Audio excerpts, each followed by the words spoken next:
Ever wonder what it's like living in Highlands Ranch, Colorado? Maybe you've explored a move to this area, but you're just not sure what it all entails, what's good about it, what's bad about it. Today we're going to break it all down so you know exactly what to expect when living in Highlands Ranch. I'm Tim Kampmann, realtor for the Denver metro area, including South Denver, Highlands Ranch, Littleton, all the way down to Castle Rock. If you are thinking of making a move this year, please hit me up at the contact information below.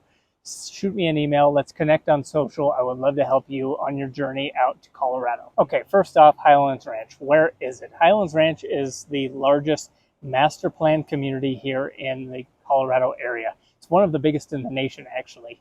So in the 1980s, a lot of developers got together and drafted up basically a small city to build. Although it's not incorporated, it's not a municipality, it's still under county jurisdiction. Highlands Ranch is the largest master plan community here in Colorado.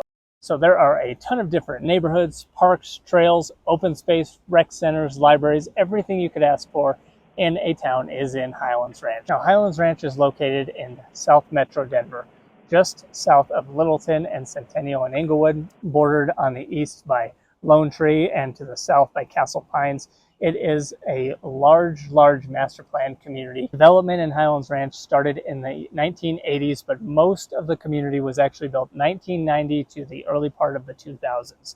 So since there was such a massive development happening so quickly over 10 years, many of the homes are going to have similar structures and style. All right, so some of the pros living in Highlands Ranch. It is a very uniformed, clean, and predictable community. There are a lot of different neighborhoods, but even going through some different neighborhoods, you are going to find a lot of continuity in the style of homes. Since most of them were built in the 90s up into 2000, you're going to see a lot of similar style of homes. There's not going to be a lot of variety. So this is a pro and a con for some people. A lot of people do like the uniformity and the continuity of each of the neighborhoods.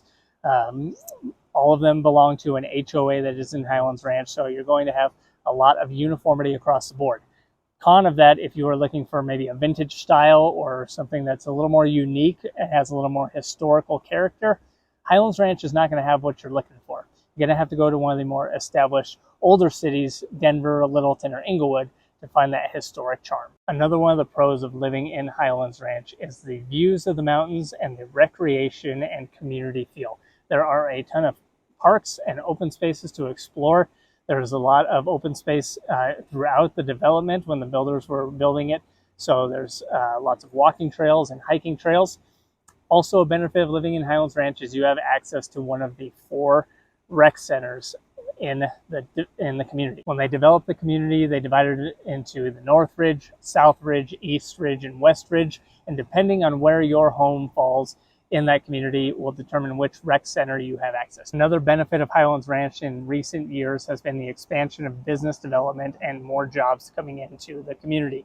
Children's Hospital has a wing in Highlands Ranch, and UC Health has also opened up a hospital that has brought a lot of healthcare jobs into the community. And there are also opportunities for people in the tech industry and the financial industry. Okay, now what are some of the cons of living in Highlands Ranch? Well, for one, if you are looking for that character, like we mentioned before, in a home style, Highlands Ranch is probably not going to offer it. With so many HOAs and the uniformity and maybe conformity of the housing styles, you're going to look a lot like your neighbor's house. There's not a whole lot of differentiation between one house to the next. Now, that can also be a giant plus for some people because they don't want their neighbors painting their house some wild, ridiculous color. So one of the cons of living in Highlands Ranch is that there are a lot of HOAs. If you live in Highlands Ranch, you are going to belong to at least one HOA at a minimum.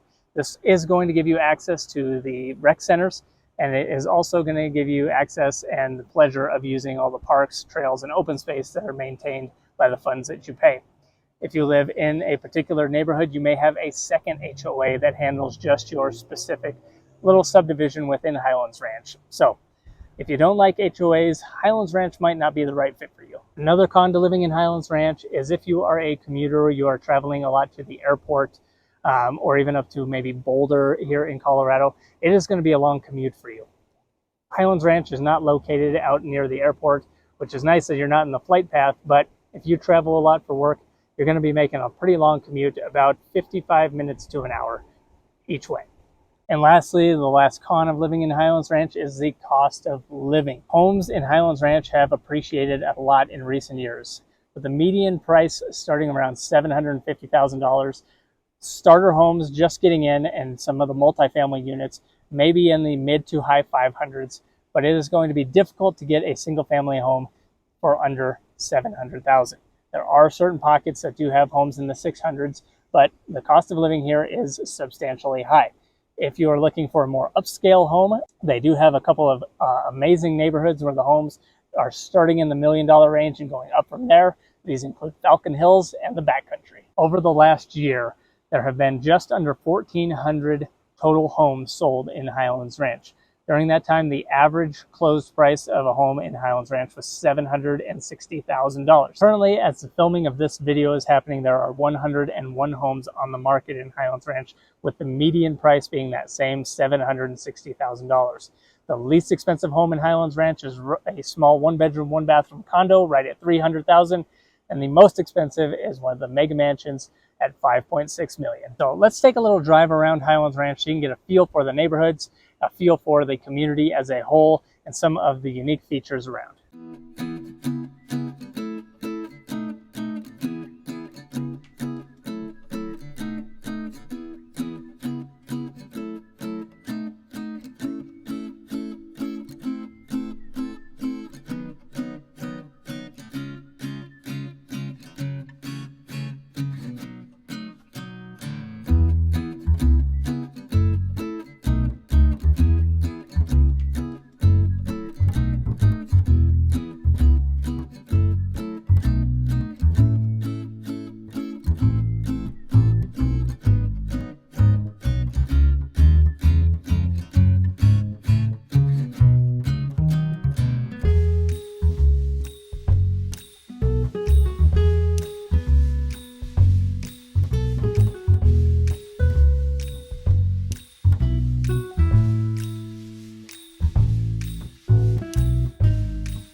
As you can see, there's not a ton of variety when you look at the different homes within the Highlands Ranch community, but there is some if you're looking for maybe one of the brownstone type townhomes we went past, or a condominium. But if you're looking for a single family home, there's not going to be a ton of variety between one neighborhood to the next. They're all going to be fairly similar because they were built in a similar time period. I hope you guys enjoyed this video. Thank you for taking the time to watch it with me, and thank you for joining me on the tour. If you're thinking of making a move, maybe to Highlands Ranch, or maybe you're curious about another community here in the Denver metro area, I will be doing spotlights on each of the different communities throughout South Metro Denver. And as always, like, subscribe, share this video with somebody you know can help, and text me at the information at the bottom of your screen.